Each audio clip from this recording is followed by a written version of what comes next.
Genesis chapter 1 is where we're going to read today. Chapter 1 and verse 1.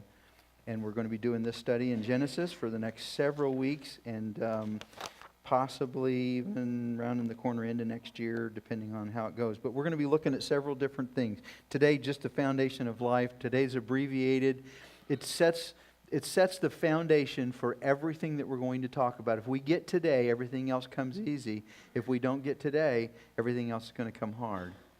We're going to be talking about creation and evolution and intelligent design the next couple of weeks. We're going to be looking at the sanctity of life, which is evident in Genesis 1 and 2. We're going to look at gender identity and biblical manhood and womanhood. Marriage is not only instituted and established and designed by God, but some very specific things about how that works are given to us in Genesis 2. We're going to look at that. And the stewardship of the earth. And the original sin. Are we a blob of thing that just happened, and we are morally continuing to improve ourselves, or were we created by a heavenly God, a loving Father who had a purpose and an intention with us, and sin has corrupted what God intended us to be and to do? And original sin and what that means in our lives. Tower of Babel and the confounding of the languages and all of that's coming, but those are some of the things that we're looking at. Genesis is really about, it can be summarized into four events and four people. So there's creation, fall of man, original sin, creation, fall, Tower of Babel, and creation, fall, flood. Creation, fall, flood, and then Tower of Babel. And then there's four guys: Abraham, Isaac, Jacob, Joseph. So, say the four events with me, would you? Creation, fall, flood, Tower of Babel. Okay, let's do it again. There's the creation, fall, flood, Tower of Babel. And then there are four people: Abraham, Isaac, Jacob, Joseph. Will you do it one more time? Abraham, Isaac, Jacob, Joseph. Let's put them all together. Creation, fall, flood, Tower of Babel, Abraham, Isaac, Jacob, Joseph. And then it starts with Exodus. The end verses of chapter 50 of Genesis is Joseph being put in the ground and buried. And then we pick up and we start with Exodus, and God begins to continue to unfold His big picture. Today, let's get this concept. We're talking about faith. I don't believe in God, so I don't have faith. Yes, you do.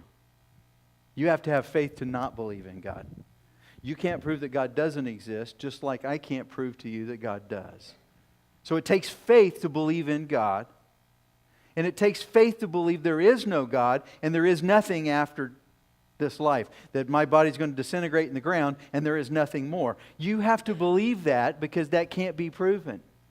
So whether you believe in God or you totally reject God, you need to understand it's a belief system. Now, I would suspect, I hope, that most in the room today would say, I've chosen the belief system that puts God as the creator of everything. Maybe not all, but most, I would think. So let's look at it this way. In your outline, there's just this basic concept that we need to get the first four words of the Word of God for everything else to make sense. In the beginning, God. If we get that right, then everything else He's going to talk about is going to make sense, because we'll filter it through the fact that God did it, God started it, it's His. So marriage and gender identity and all of that belongs to Him. He gets the final say on what we do with that because He's the creator. Or we can choose to reject it. So those who reject God would say this: by faith, I choose to believe that there is no God. I choose to not believe in God. And then your outline shows that. By faith, I choose not to believe in God. Which conveniently means I get to live my own will. Your will. I get to make my own decisions. I get to make my own choices. Because there is no God. So it's life based in the faith that there is no God. And I get to live life however I want. Those of us who say, I put my faith in God, then I'm saying I believe there is a God, which means faith based on that God is, that faith-based that there is a God, which means life based on God's will and not my own. So here's the deal. Either God created man or man created God. But whoever did the creating gets to be boss. So if God is the one that's created everything, and that's where we find ourselves putting our faith, then we need to understand that the rest of the revelation that He gives us through His Word is about Him telling us the expectation that He has as the creator and the designer of our lives. If we choose to ignore Him and we choose by faith to say, I'm just going to close my eyes and act like there is no God. I'm just going to choose to believe that science supports the fact that there is no God. By the way, we're going to look next couple of weeks about scientific support. Not all of it, but this. There is no scientific support that's going to cause you to believe in God. Without faith, it's impossible to believe in Him. And without faith, it's impossible to please Him. So He's designed it in His economy that we have to, by faith, trust Him. So, but you say, I'm going to ignore God, I'm not going to have God in my life. Well, you get to be boss and you get to make any decision you want because you're ignoring the fact that there is a God. But both of those are decisions based on faith because they can't be proven. And I'm conceding that I can't prove to you scientifically God exists. Don't want to try. God says that's not how I'm going to do it. That's not what I'm going to do. That's not how I'm going to go about it.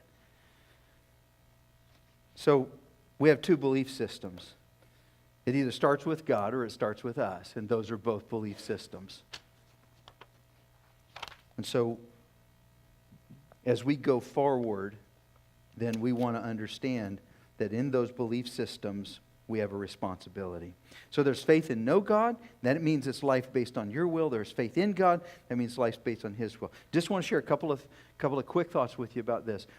So what do you mean about life acknowledging God? How does that work? I'm saying this. There are some things that go on in our lives that are at our core. God says that we are created in His image. So there is a part of us that has a longing and a desire, whether we acknowledge it or not, a longing and a desire to respond to our God.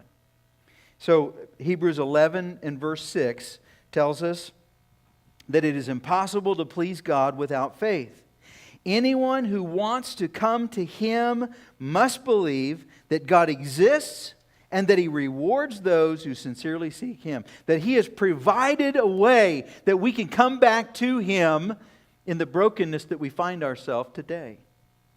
In Acts chapter 17, as Paul was talking to the church at Corinth, actually, and they had all these gods and Greek mythology was going on at the time of Christ. And he's referencing these gods. And he says, for in Him, he references the one God. They had one that was an unknown God. We got this one thing in case none of these are it. We got one that just covering all bases, kind of the blank check God.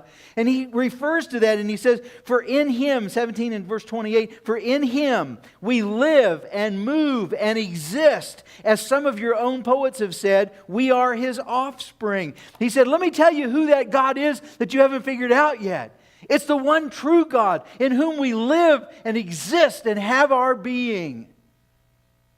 And that God can only be approached with faith and by faith. That's the way He has designed it. So here's what we find out about God. We find out this. I think this is interesting. That men and women have a moral code that lies within us. The 10 Commandments. I mean, did somebody just start writing down things? Where did a moral code come from that exists in man that doesn't exist in the rest of the living creation?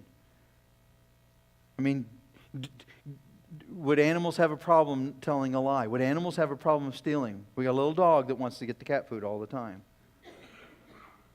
Oh, well, there I got you, Pastor Mike, because we got a dog that does that too. And when I say, hey, the dog curls his tail up and scurries off because he's ashamed of what he's done. No, he's not. He's afraid you're going to beat him. Because you've taught him that if you eat the cat food, you get kicked. He got caught.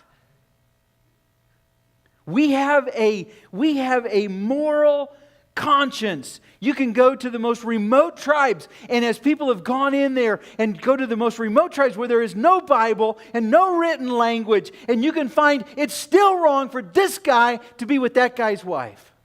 It's still wrong for me to take his spear because he made it and it's not mine. Where does a moral code come from? Look, if everything just happened, then it had to be survival of the fittest. It had to be just the dominant can survive. That's the way that if there is any explanation for us just existing without God, that's the only way it could have happened. And that's the explanation that's used. If that's true, then where did a moral code come from? Where did intrinsically there become some part of us that realizes it's not right for me to take your thing because it's yours? That doesn't exist in anything except the heart of man in life. Because we are made in the image of God. Let me tell you something else that's there. Men and women have an internal awe of God through His creation. Romans 1 tells us that by His creation we can know and understand. The psalmist said, the heavens declare the glory of God and the firmament shows His handiwork. There is something that resonates deep in our DNA that we don't put there, that nobody puts there. Nobody teaches us that we have that. No deer ever walked out onto the beach and just said, wait a minute, I just want to take this in. That's the ocean. No animal ever walked over to the edge of the Grand Canyon and just went, wow. There is something in the heart of man that looks to the stars at night, and there is this hollow place that knows that we are a tiny speck in something big. And somebody did it. Now we can ignore it. We can want to be our own boss. We can want to be make our own decisions so badly that we just keep ignoring the fact that we're going to have to answer someday to somebody who designed it all and put it all together. Or we can humble ourselves and acknowledge that. But both of those are belief systems. They're both required faith. There is in the heart of man an awe that responds to the creation of God that would not be there. Listen, that would not develop in a dog-eat-dog, survival of the fittest, and evolutionary system. Why would it? Where would that come from? That's not taught. That is in the heart of man because we are made in the image of God. And we respond as a result of that. I'm going to tell you something else that we have. Men and women have a guilty conscience. Demonstrating that there is something broken down inside of us. We try to respond to that guilty conscience in a lot of ways. We try to salve ourselves and make it go away. We try to get more. We try to be more. We try to have power over somebody else. We try drugs and addictive behaviors, and we try everything to salve something that is missing down inside of us. And we are all looking for the forgiveness that God offers through Jesus Christ. Where's a guilty conscience come from if we just happened? Well, man created moral laws and we were guilty about it. No. I'm talking about intrinsically in the core of how we're made. There is a response to God because we are created in His image and we are created for a purpose and a design, something beautiful that He has in mind for each and every one of us. To fulfill His purpose, to know Him, to know what it is, my purpose for existence. We've been on this earth for a long time, and the haunting question of why am I here? What is my purpose? Continues to resonate in man. Where would that come from in an evolutionary system? It comes from the heart of a man who was created by God, and inside our DNA is a desire to respond to that God. And we feel guilty when we don't.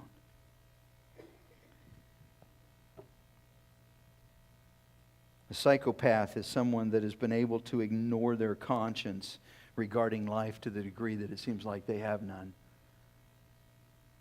We have a society that has ignored its conscience regarding the value of life, where it's okay now to kill a baby even if it's in the mother's womb, and there are incrementally those who are pushing us toward, even if the baby is born and you don't like something about it, or it's going to be more of a burden than a blessing, you think, we'll let you end its life then. Or if you get old and you're no longer valuable in our society, and all you're doing is taking up space and sitting around, and all of us have to exert ourselves because just to keep you alive, then it's okay we'll just end your life too.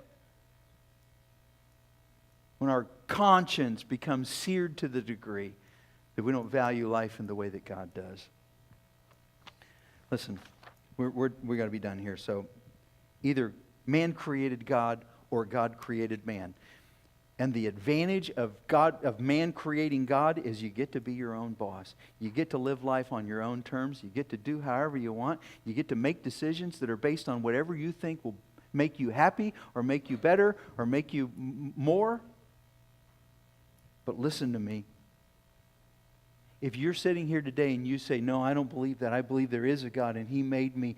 Then what are you doing to be in the middle of His purpose for your existence? How are you acknowledging Him? If God made you and He's got a purpose for your existence, do you open His Word to hear from Him? Do you talk to Him every day? He invites us to a relationship with Him that we can walk with Him and understand our purpose and be fulfilled in that.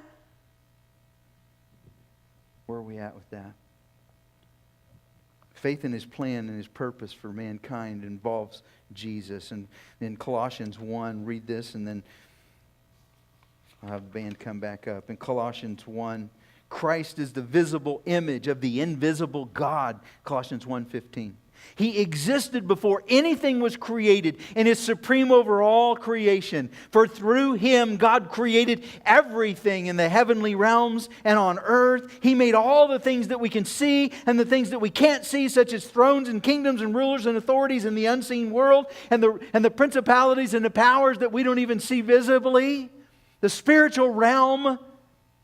Everything was created through Him and for Him. He existed before anything else, and He holds all creation together. King James says it this way: by Him all things consist. God's creation is all about Jesus Christ and the redemptive plan, because God has a desire to offer forgiveness to each and every one of us who are broken because of our disobedience to Him, that we might be redeemed to fulfill this incredible purpose that He has for our lives.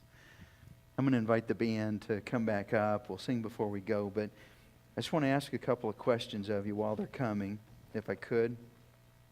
What would it look like to live life with God first? Meaning, He's the one that owns me. He's the one that made me.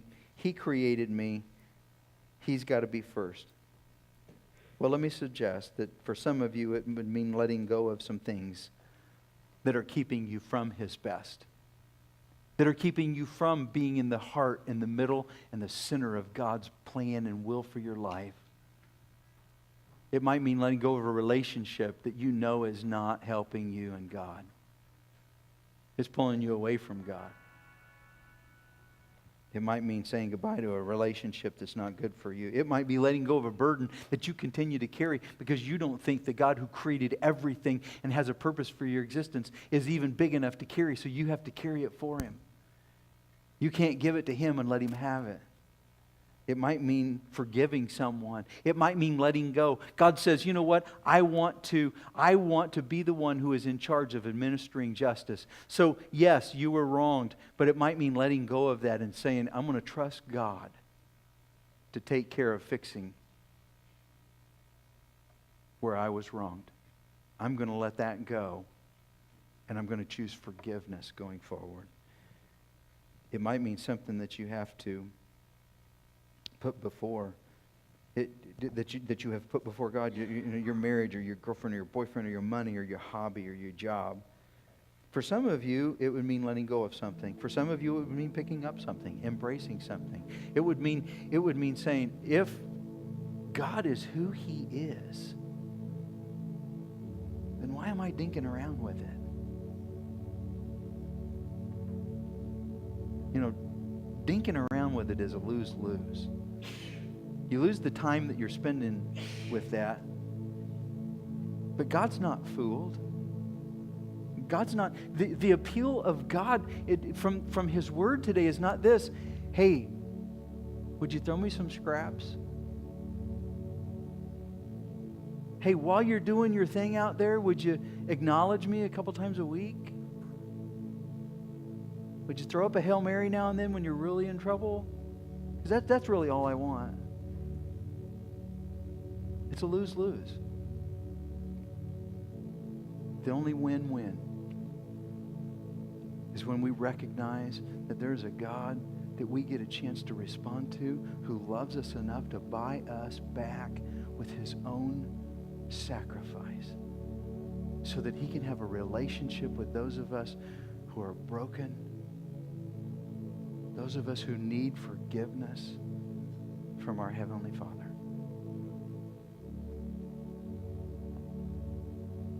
If God is who He says He is, then what's your next faith step?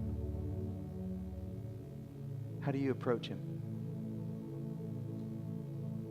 How do you say yes to Him? Maybe it's for you. You've never put your faith in Jesus Christ to be your salvation. You've never said yes to Him and received the forgiveness that He offers. And today could be the day that you say, by faith, I'm going to respond to that God. It could be that you publicly acknowledge your faith. God, I'm going to quit playing with this. I'm going to be all in. Maybe you've never been baptized. Maybe you've never said to a congregation, my faith is real, and I want you to know it. I'm going to demonstrate that by obedience to God in baptism. Maybe it's becoming a part of a group where you're challenged, where you quit playing around with it, where you're challenged to make real change so that intentional growth is truly going on, that you quit running around this cycle that you've been on for years where nothing really gets done. But something real begins to change because you're all in. You quit playing with it. You quit acting like God's somebody that is okay with us just kind of throwing Him some scraps now and then. That my life's really about me and He's willing to let me be that. Maybe it's beginning a weekly ministry of serving. Maybe it's saying, God, I've been taken in for way too long and I've not been given out nearly enough. I need to love You enough to serve, to be Your hands and feet. He's challenged us to do that, to help change lives by being in. Maybe it's reading your Bible every day, or praying every day, or taking the 31 spiritual discipline. Someone today may need to be reminded of the forgiveness that God offers through Christ. Listen, Pastor Mike, I've messed it up. I see myself today, and I realize if God is this awesome, and if He is who He says He is, then I need to quit playing. That's where I see myself today.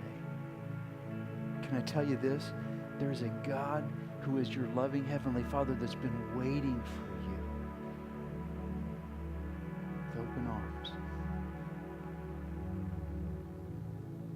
Man, He should have kicked me to the curb many times years ago. Every day He should kick me to the curb. But He waits for me to respond to Him. He offers me forgiveness. He welcomes me home as a prodigal. Maybe that's where you find yourself today. Look, God hasn't moved, you have. He's waiting for you to be broken and to respond.